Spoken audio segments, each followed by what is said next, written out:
بسم اللہ الرحمن الرحیم وبہ نستعین انہ خیر ناصر و معین وصلی اللہ علی محمد و اہل بیتہ الطیبین الطاہرین۔ الحمدللہ ہماری گفتگو کلام پروردگار عالم کے بارے میں تھی۔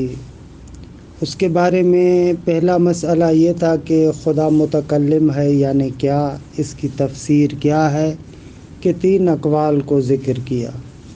دوسرا مسئلہ جو یہاں پر مورد بحث واقع ہوا ہے وہ یہ ہے کہ کلام خدا حادث ہے یا قدیم ہے۔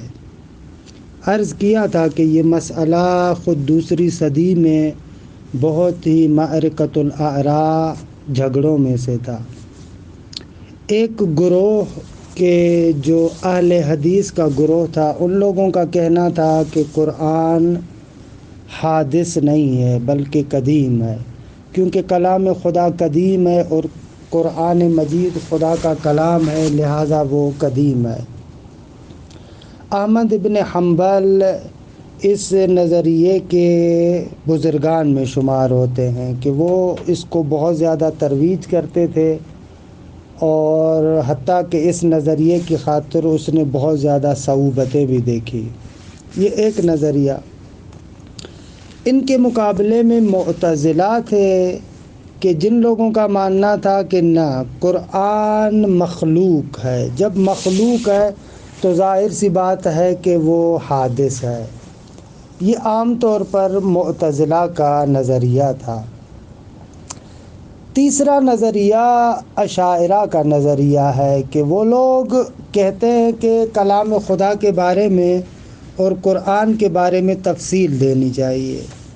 وہ تفصیل یہ ہے کہ اگر کلام سے مراد یہ کلام ملفوظ ہے، لفظی کلام ہے، یہ تو حادث ہے، اور البتہ اگر کلام سے مراد کلام نفسی ہو تو اس صورت میں پھر وہ کلام قدیم ہے۔ یعنی جیسا کہ تاریخ کلام اسلام میں بندہ حقیر نے ذکر بھی کیا تھا کہ اشاعرہ کی معمولاً کوشش ہوتی ہے کہ اہل حدیث اور معتزلہ کے درمیان کوئی بیچ کا راستہ اختیار کرے، تو انہوں نے اس طریقے سے بیچ کا راستہ اختیار کیا۔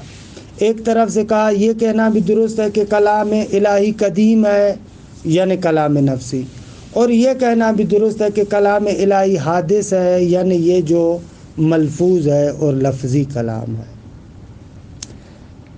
گزشتہ درس کے اندر عرض کیا کہ اصلاً کلام نفسی غیر معقول چیز ہے، کیونکہ کلام نفسی یا تو وہی علم خدا ہے یا ارادہ خدا ہے، تو کلام نفسی اصلاً متصور نہیں ہے۔ لہٰذا یہ کہنا کہ کلام قدیم ہے اور مراد کلام نفسی ہے، یہ بات غلط ہے۔ ظاہر قرآن مجید بھی یہ ہے کہ قرآن حادث ہے، کلام خدا حادث ہے۔ چند آیات کو یہاں پر ذکر کرتے ہیں۔ اہل بیت اطہار علیہم السلام کا جو موقف تھا اس تاریخی مسئلے کے اندر، پہلے تو اس مسئلے نے علمی مسئلے کی جگہ پر فتنے کی شکل اختیار کی۔ جب یہ مسئلہ فتنے کی شکل اختیار کر چکا تو ائمہ نے یہ کہا کہ آپ کا بیان محتاطانہ ہونا چاہیے، کیونکہ یہاں پر ابھی کوئی مسئلے کو حل نہیں کر رہا، سارے لوگ بس سیاست بازی کر رہے ہیں، فتنہ کر رہے ہیں، لہٰذا اس میں آپ کو محتاط رہنا چاہیے۔ لیکن دوسرے مقام پر ہم دیکھتے ہیں کہ اگر وقت آیا اور حالات مناسب ہیں تو مسئلے کے بارے میں حق کے مطلب کو بھی بیان کیا کہ حق کے مطلب یہ ہے کہ کلام خدا مخلوق ہے تو پھر حادث ہونا چاہیے۔ یہ اس مسئلے کے بارے میں تقریباً گفتگو کے عبارات کو آپ دیکھیں۔ بسم اللہ الرحمن الرحیم۔ کلامہ سبحانہ حادث او قدیم، خدا کا کلام حادث ہے یا قدیم ہے۔ اختلفوا فی حدوث کلامہ تعالی او قدمہ علی اقوال، خدا کے کلام کے حدوث اور قدم کے بارے میں چند قول ہیں۔ پہلا، نظریۃ القدم، جو کہتے ہیں کلام خدا اور قرآن قدیم ہے۔ اول من اکد القول بعدم حدوث القرآن وعدم کون کلامہ تعالی مخلوقا واصر علیہ اہل الحدیث۔ فرماتے پہلے وہ افراد کے جنہوں نے تاکید سے بیان کیا کہ قرآن حادث نہیں ہے اور خدا کا کلام بھی مخلوق نہیں ہے، اور اس پر بہت زیادہ اصرار کیا، وہ اہل حدیث ہے۔ وفی مقدمتہم، ان کے آگے احمد بن حنبل ہے۔ فإنہ الذی اخذ یروج فکرۃ عدم خلق القرآن، یہی وہ بندہ ہے کہ جس نے قرآن کے مخلوق نہ ہونے کے تفکر کو رائج کیا۔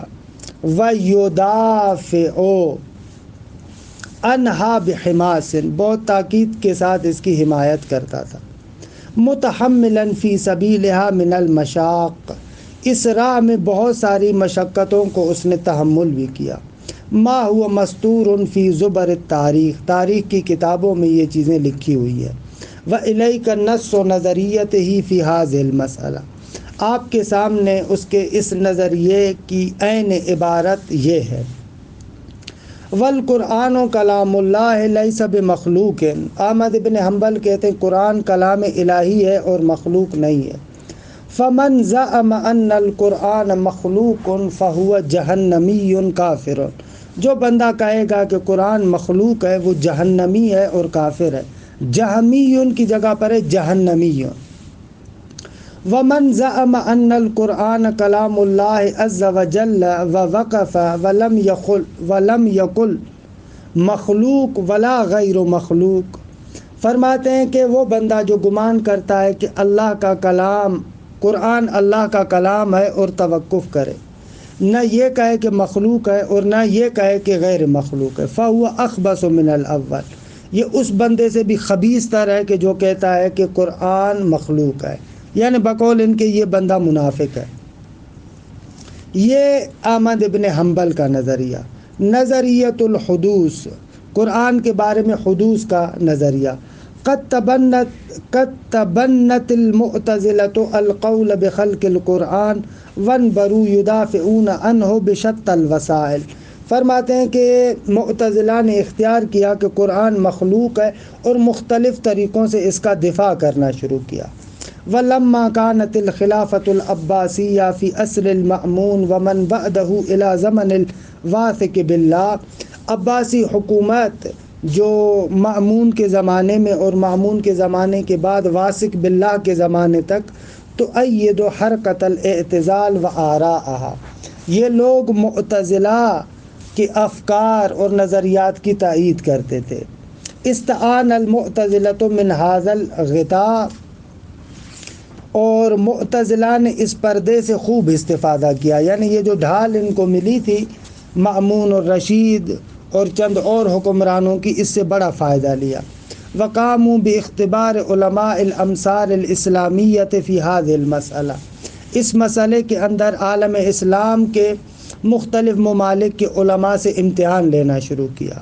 کہا کہ بھئی آپ لوگ کیا کہتے ہیں، قرآن مخلوق ہے یا قدیم ہے؟ وکانت نتیجۃ ھذا الامتحان ان اجاب جمیع الفقہاء فی ذلک العصر بنظریۃ الخلق، اس امتحان کا کیونکہ حکومت تو اسی کی تائید کر رہی تھی، تو ظاہر سی بات ہے کہ اس زمانے کے تقریباً جو فقہاء تھے انہوں نے بھی کہا کہ بھئی قرآن مخلوق ہے۔ ولم یمتنع الا نفر قلیل، چند لوگوں کے علاوہ کسی نے انکار نہیں کیا۔ علی رأسہم احمد بن حنبل، ان میں سب سے آگے احمد بن حنبل تھے۔ وإلیک ما ذکرہ القاضی عبد الجبار فی ھذا المجال، آپ کے سامنے ہم قاضی عبد الجبار کی ایک عبارت ذکر کرتے ہیں کہ معتزلہ کے عظیم مفکرین میں سے، کہ شرح الاصول الخمسہ اس کی مشہور کتاب ہے۔ اما مذہبنا فی ذلک ان القرآن کلام اللہ تعالی و وحیہ، ہمارا نظریہ یہ ہے کہ قرآن اللہ کا کلام ہے اور اس کی وحی ہے۔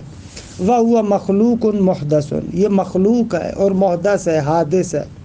انزلہ اللہ علی نبیہ لیکون علما ودالا علی نبوتہ، پروردگار عالم نے قرآن کو اپنے نبی پر نازل کیا تاکہ یہ ایک نشان ہو اور رہنما ہو پیغمبر اکرم کی نبوت کے لیے۔ وجعلہ دلالۃ لنا علی الاحکام، اور خداوند متعال نے قرآن کو ہمارے لیے قرار دیا ہے کہ احکام الہیہ کی طرف رہنمائی کرے، لنرجع الیہ فی الحلال والحرام، تاکہ ہم اس کی طرف قرآن مجید کی طرف حلال اور حرام کے مسائل میں رجوع کریں۔ واستوجب منا بذلک الحمد والشکر والتحمید والتقدیس، اور اس کے بدلے میں ہم سے حمد و شکر و تحمید و تقدیس کا تقاضا کیا، یعنی یہ موجب بنا کہ ہم پروردگار عالم کے حمد و شکر اور قداست وغیرہ کو بیان کریں۔ وَإِذَنْ هُوَ الَّذِي نَسْمَعُهُ الْيَوْمَ وَنَتْلُوهُ، اور یہ وہی ہے کہ جس کو آج کل ہم سنتے بھی ہیں، قرآن یہی ہے جس کو آپ تلاوت کرتے ہیں، سنتے ہیں۔ وَإِن لَمْ يَكُنْ مَا نَقْرَأُهُ مُحْدَثًا مِنْ جِهَةِ اللَّهِ تَعَالَى، فرماتے ہیں کہ جس کو ہم قرأت کرتے اگر وہ خدا کی جانب سے محدث نہ ہوتا، خدا کی جانب سے حادث نہ ہوتا، یعنی خدا نے اس کو وجود نہ دیا ہوتا، فَهُوَ مُضَافٌ إِلَيْهِ عَلَى الْحَقِيقَةِ، تو یہ خدا کی جانب کیا ہے، منسوب ہوتا حقیقتاً، کما یضاف، جس طریقے سے نسبت دی جاتی ہے، ما ننشدہ الیوم، آج کل جیسے ہم نسبت دیتے ہیں، من قصیدۃ امرئ القیس الیہ علی الحقیقہ، وَإِن لَمْ يَكُنْ امرئ القیس محدثا لہا الآن، یعنی اس جملے کہنے کا مقصد یہ ہے کہ بابا اصل خداوند متعال نے اس کو وجود دیا ہے، لیکن اس کا معنی یہ نہیں ہے کہ اس وقت اس کو وہ بنا رہا ہے، اس وقت اس کو حدوث کر رہا ہے، اس وقت اس کو پیدا کر رہا ہے، یہ مراد نہیں ہے، بلکہ مراد یہ ہے کہ خدا کی جانب حقیقتاً منسوب ہے کہ خدا نے حقیقتاً اس کو وجود دیا ہے، پہلے نہیں تھا، بعد میں اس کلام الہی کو خدا نے نازل کیا۔ مثلا جیسے آپ دیکھیں جو امرؤ القیس کا قصیدہ ہے، اگر اس وقت آپ پڑھنا شروع کر دیں تو حقیقتاً یہ واقعاً امرؤ القیس کی طرف منسوب ہے نا، اگرچہ اس وقت بیٹھ کر اس کو وجود نہیں دے رہا امرؤ القیس، لیکن امرؤ القیس نے اس کو وجود دیا، ہم اس کی طرف اس کو منسوب کرتے ہیں۔ اسی طریقے سے قرآن مجید کو خدا نے بنایا اور حقیقتاً ہم اس کو اس کی طرف منسوب کرتے ہیں، لیکن اس وقت بیٹھ کر ہم اس کی طرف یہ نسبت نہیں دیکھتے کہ خدا اس کو حادث کر رہا ہے لمحہ بلمحہ، یہ کہنا چاہ رہے ہیں اس عبارت میں۔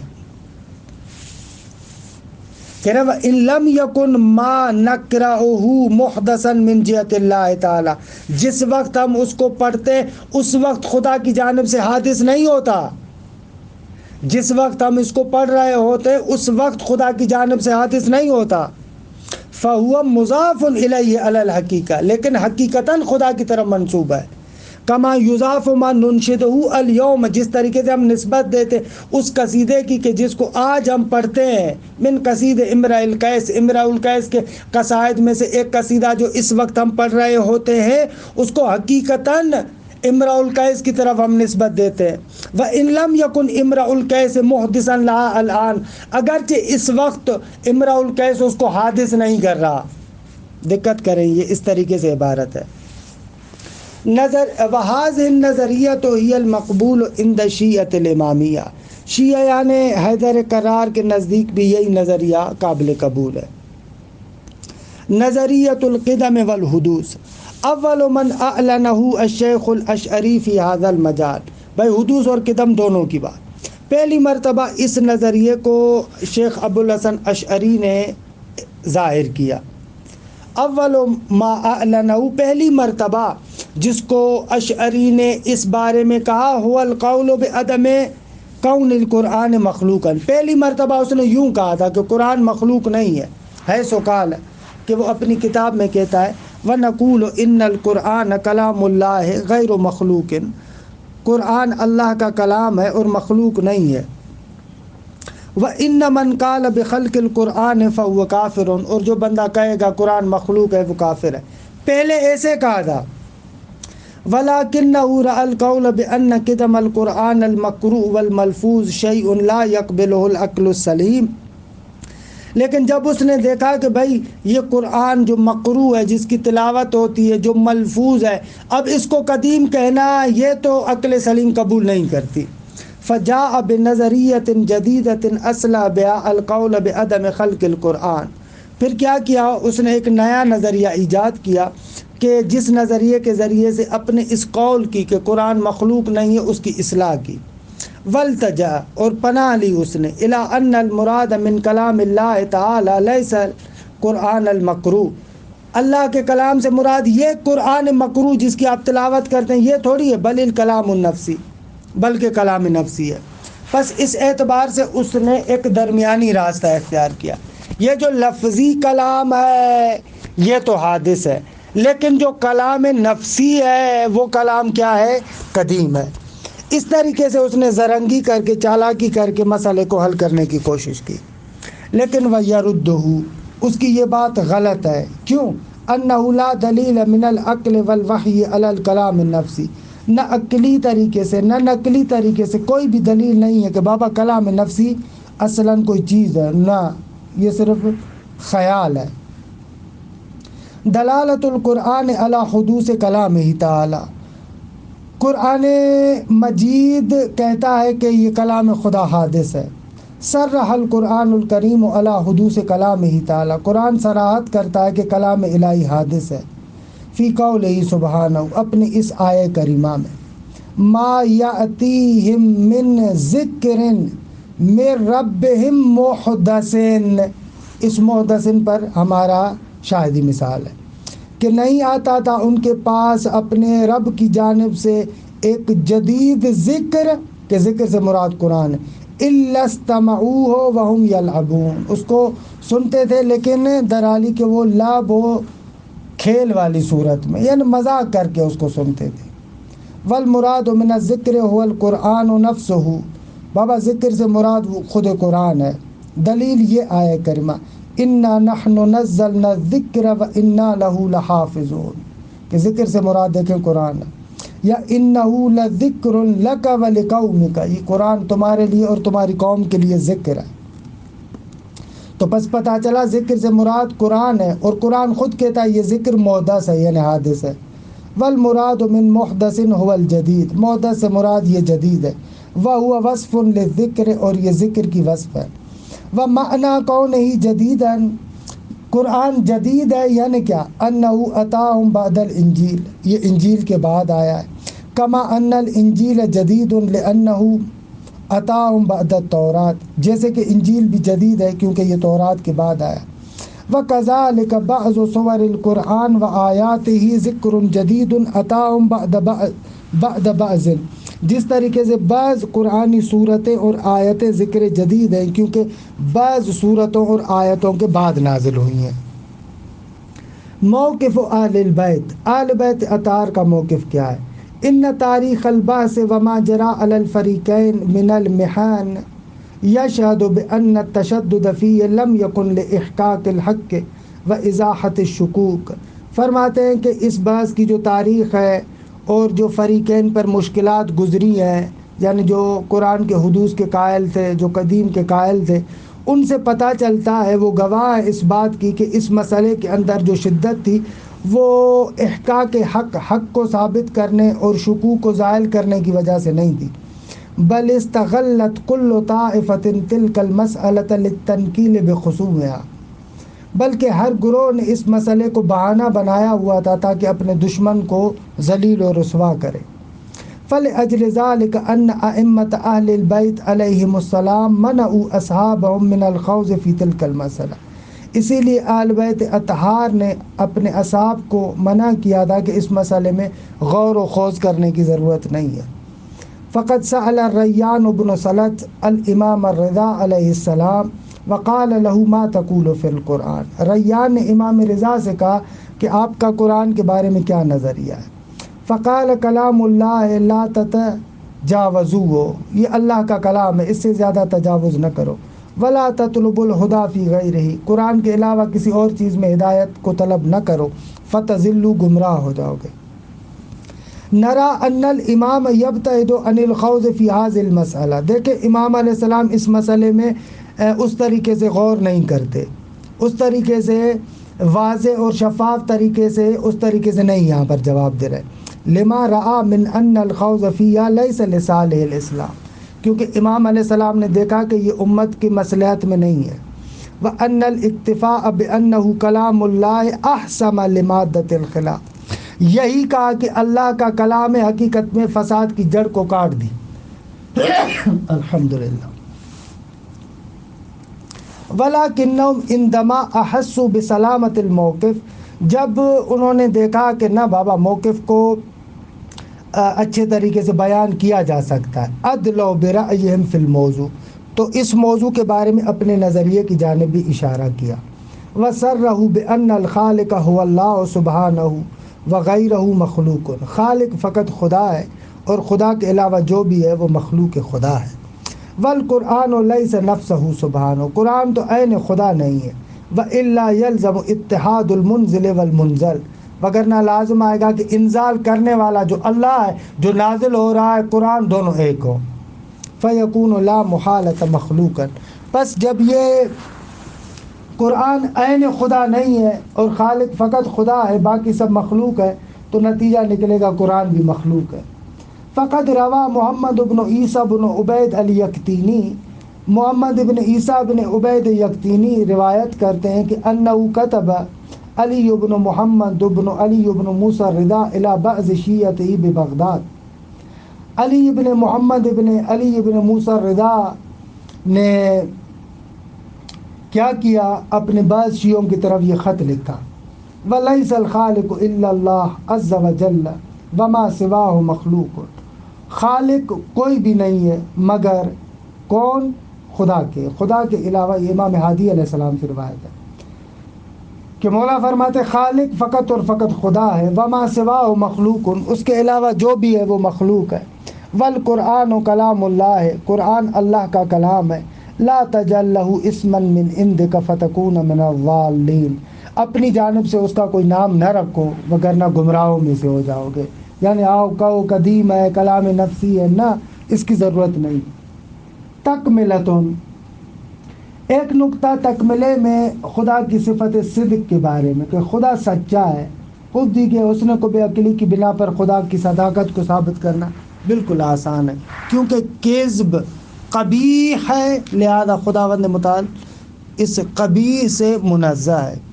اتفق المسلمون والالہیون علی ان الصدق من صفاتہ تعالی، تمام مسلمانوں کا اور دینداروں کا اتفاق ہے کہ اللہ تبارک و تعالی صادق ہے. وَأَنَّهُ سُبْحَانَهُ صَادِقٌ، وَالْمُرَادُ مِنْ صِدْقِهِ تَعَالَى كَوْنُ كَلَامِهِ مُنَزَّهًا عَنْ شَوْبِ الْكِذْبِ، خدا صادق ہے یعنی اس کے کلام میں نعوذ باللہ جھوٹ نہیں ہے، یعنی جھوٹ کا شائبہ تک نہیں ہے. وَلَمَّا كَانَ الْمُخْتَارُ عِنْدَنَا فِي الْكَلَامِ أَنَّهُ مِنَ الصِّفَاتِ الْفِعْلِيَّةِ يَكُونُ الصِّدْقُ فِي الْكَلَامِ مِثْلُهُ، جب ہم نے کہا کہ کلام صفات فعلی میں سے ہے تو صدق کے کلام بھی صفات فعلی میں سے ہوگا. وَهُوَ واضح، اور یہ بات بالکل روشن ہے. وَيُمْكِنُ الْاِسْتِدْلَالُ عَلَىٰ صِدْقِهِ، صدقۃ غلط ہے، صدقِهِ خدا کے صدق پر استدلال کیا جا سکتا ہے اس طریقے سے کہ بِأَنَّ الْكِذْبَ قَبِیحٌ عَقْلًا، جھوٹ عقلاً کبیح ہے. وَهُوَ سُبْحَانَهُ مُنَزَّهٌ عَمَّا يَعُدُّ الْعَقْلُ مِنَ الْقَبَائِحِ، فرماتے ہیں کہ اور عقل تو واضح طریقے سے کہتی ہے کہ یہ جھوٹ قبائح میں سے ہے، اور ظاہر سی بات ہے کہ جو بھی کبیح چیز ہے وہ خدا سے دور ہے. والبرہان مبنی علی قاعدۃ التحسین والتقبیح العقلیین، حسن کو بے عقلی کی بنا پر ہے برہان. وَهُوَ مِنَ الْقَوَاعِدِ الْأَسَاسِيَّةِ فِي كَلَامِ الْعَدْلِيَّةِ، کلام عدلیہ میں یہ بنیادی قواعد میں سے کہ انشاءاللہ عدل الہی کی بحث میں اس کے بارے میں گفتگو ہوگی. وصلی اللہ علی محمد وآل بیتہ الطیبین الطاہرین.